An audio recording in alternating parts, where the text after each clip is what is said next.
প্রথম প্রশ্ন, শেখ, যে স্বপ্নগুলো দেখলে বুঝবো আমাদের ভাগ্য ভালো এমন স্বপ্নগুলো কি কি জানতে চাই। দ্বিতীয় প্রশ্ন, স্বামীর বা স্ত্রীর লজ্জাস্থানে মুখ লাগানো জায়েজ কিনা, এটা কি হারাম খাওয়া হবে।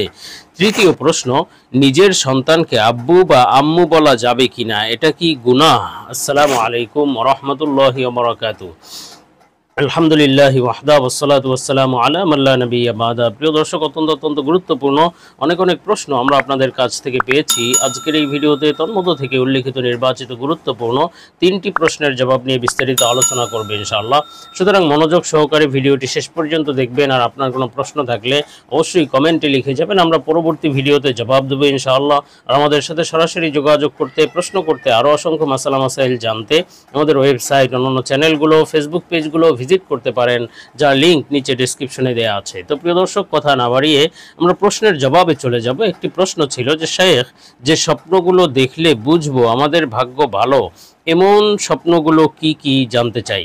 দেখুন, আল্লাহ সুবহানাহু ওয়া তাআলা বান্দাদেরকে মহব্বত করে ভালোবেসে কখনো কখনো স্বপ্নের মাধ্যমে বিভিন্ন ধরনের বার্তা দিয়ে থাকেন। কখনো সুসংবাদের বার্তা, কখনো সতর্ক বার্তা যে বান্দা তুমি সুসংবাদ গ্রহণ করো, তোমার সামনে ভালো কিছু হতে যাচ্ছে। আবার কখনো সতর্ক বার্তা যে বান্দা তুমি সাবধান হয়ে যাও, তোমার সামনে কোনো খারাপই রয়েছে। তো আল্লাহ তাআলার এই দেখানো স্বপ্নগুলো অবশ্যই সত্য এবং সহি ব্যাখ্যাও রয়েছে। তো আজকে প্রশ্নের ভিত্তিতে আমরা এমন কিছু স্বপ্ন সম্পর্কে আলোচনা করব যেগুলো দেখলে বুঝতে হবে ভাগ্য ভালো তথা সৌভাগ্যের আলামত। আর এই স্বপ্নগুলো সম্পর্কে আলোচনা করব আল্লামা ইমাম মুহাম্মদ ইবনে সিরিন রহমতুল্লাহ আলাইহির সুবিখ্যাত নির্ভরযোগ্য স্বপ্নের ব্যাখ্যার কিতাব তাবিরুর রুইয়া থেকে। তো হযরত মুহাম্মদ ইবনে সিরিন রহমতুল্লাহ আলাইহি বলেছেন, স্বপ্নে যদি কেউ রোজা রাখতে দেখে যে সে রোজা রেখেছে এবং সে রোজা রেখে কোরআন তিলাওয়াত করছে, তাসবিহ তাহলিল পাঠ করছে ইত্যাদি এমন স্বপ্ন দেখলে তাহলে বুঝতে হবে যে আল্লাহ সুবহানাহু ওয়া তাআলা তাকে খারাপ পথ থেকে, বিপদ থেকে হেদায়েতের পথে ফিরিয়ে আনবেন ইনশাআল্লাহ এবং নিজের প্রিয় বান্দা হিসেবে কবুল করবেন। সে গুনাহ থেকে তওবা করবে, হারাম কাজ থেকে তওবা করে সঠিক পথে জীবনকে পরিচালিত করতে পারবে ইনশাআল্লাহ। আর হযরত ইমাম জাফর সাদেক রহমতুল্লাহ আলাইহি, তিনিও বড় ইমাম এবং স্বপ্নের ব্যাখ্যা বিশারদ, বড় বুজুর্গ ছিলেন, তাবেঈ ছিলেন। তিনি বলেছেন, স্বপ্নে রোজা রাখতে দেখার সর্বমোট 10টি ব্যাখ্যা হয়ে থাকে। একটি ব্যাখ্যা হলো বুজুর্গি লাভ, তথা সে আল্লাহওয়ালা হতে পারবে, আল্লাহ তাআলা তাকে নিজের প্রিয় বান্দা হিসেবে কবুল করে নেবেন, সে বুজুর্গি লাভ করতে পারবে।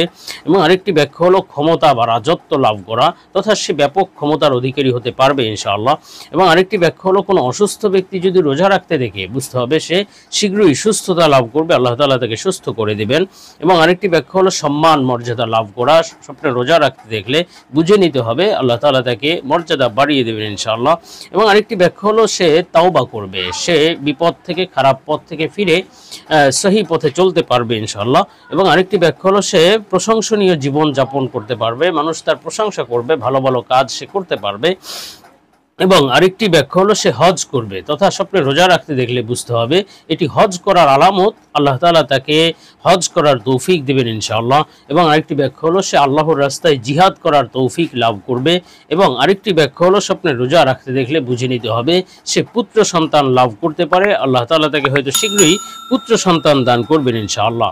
আর এছাড়াও স্বপ্নে যদি কেউ রাস্তা দেখে, সুন্দর, খুব সুন্দর পরিপাটি পরিষ্কার পরিচ্ছন্ন রাস্তা দেখে, তাহলে বুঝে নিতে হবে যে সে দ্বীনের উপর, ইসলামের উপর অটল অবিচলভাবে দৃঢ়ভাবে থাকতে পারবে ইনশাআল্লাহ। আল্লাহ তাআলা তাকে দ্বীনের উপর কবুল করবেন ইনশাআল্লাহ, হেদায়েতের পথে সে চলতে পারবে ইনশাআল্লাহ। আর স্বপ্নে যদি কেউ দেখে যে সে মানুষকে রাস্তা দেখিয়ে নিয়ে যাচ্ছে, মানুষের রাহবরি করছে, পথ প্রদর্শক হিসেবে আছে, তাহলে বুঝতে হবে বাস্তব জীবনেও সে নিজে তো হেদায়েতের উপরে চলতে পারবেই, সাথে সাথে মানুষকেও সে হেদায়েতের পথে ডাকতে পারবে, মানুষকেও সে হেদায়েতের পথে ডাকবে, হেদায়েতের পথে চালাবে ইনশাআল্লাহ। আর স্বপ্নে রাস্তা দেখার হযরত ইসমাইল আশাস রহমতুল্লাহ আলাইহি, তিনিও বড় স্বপ্নের ব্যাখ্যা বিশারদ ইমাম বুজুর্গ ছিলেন। তিনি বলেছেন, স্বপ্নে রাস্তা দেখার 5টি ব্যাখ্যা হয়ে থাকে।